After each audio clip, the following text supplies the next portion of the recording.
Hello guys, dahil nag-request ang aking asawa, iluto ko daw ang paborito niyang sweet and sour tilapia.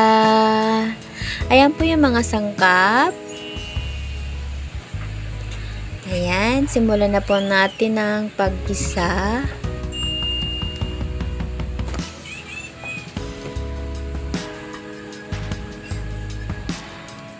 Favorite po kasi ng asawa ko yan, sweet and sour tilapia. Simple lang po ang mga sangkap dahil sa mahal po ng mga bilihin.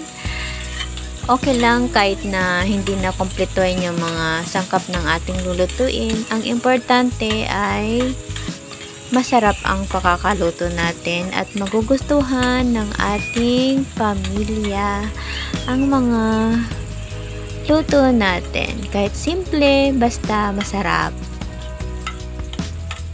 Ayan.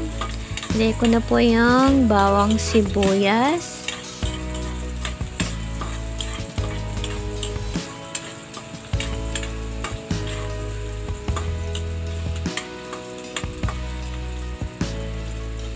Then, sunod na natin yung luya.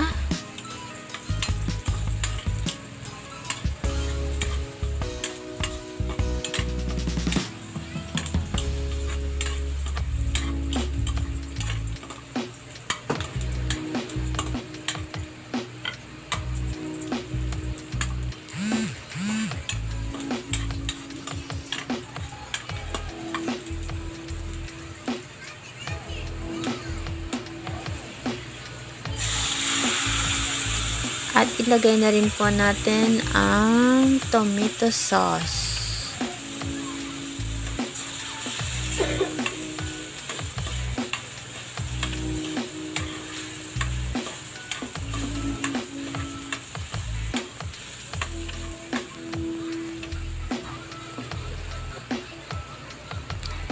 At syempre, isunod na rin po natin ang pineapple tidbits, pangpaasim, at syempre, kasama na rin yung pangpatamis. Ayan, talaga namang mapapakain talaga ang iyong pamilya niyan. Simple pero masarap. Ayan, nilagyan ko na rin po siya ng tubig.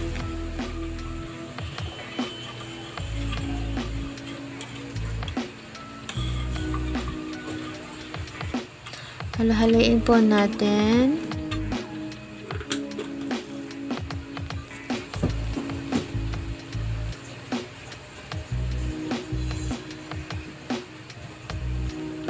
Lagyan ko na po ng asin.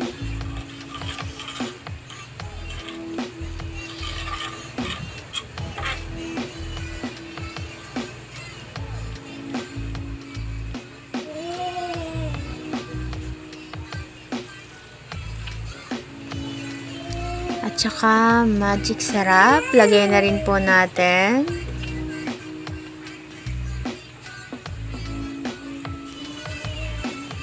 Yan, halo-haloin po natin para magpantay ang lasa.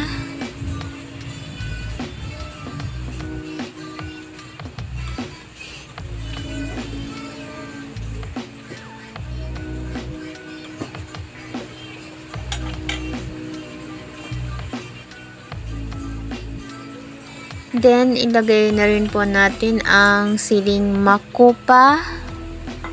Ayan. Ayan, konting kulo-kulo na lang at malapit na rin siyang maluto. Maya-maya konti, ilagay na rin natin yung isda.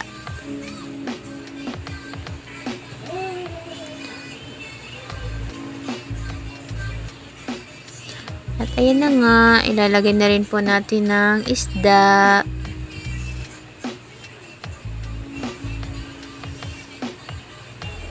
Dahil tatlo lang kami, dalawang medyo malaking tilapia ang aking niloto.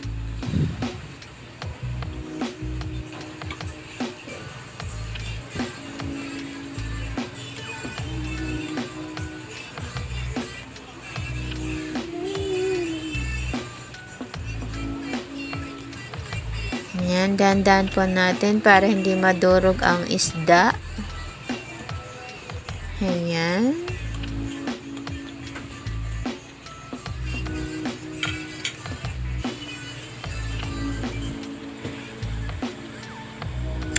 Ayan, kumukulo-kulo-kulo na.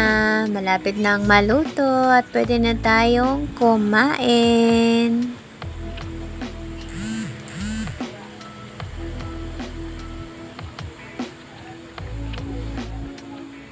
At ayan na nga, dahil luto na, nagawa na po natin magpa-cute, magsilpi-silpi. Charot lang. Nagpa-cute pa ayan. Ayan, luto na. Kakain na tayo. Alright.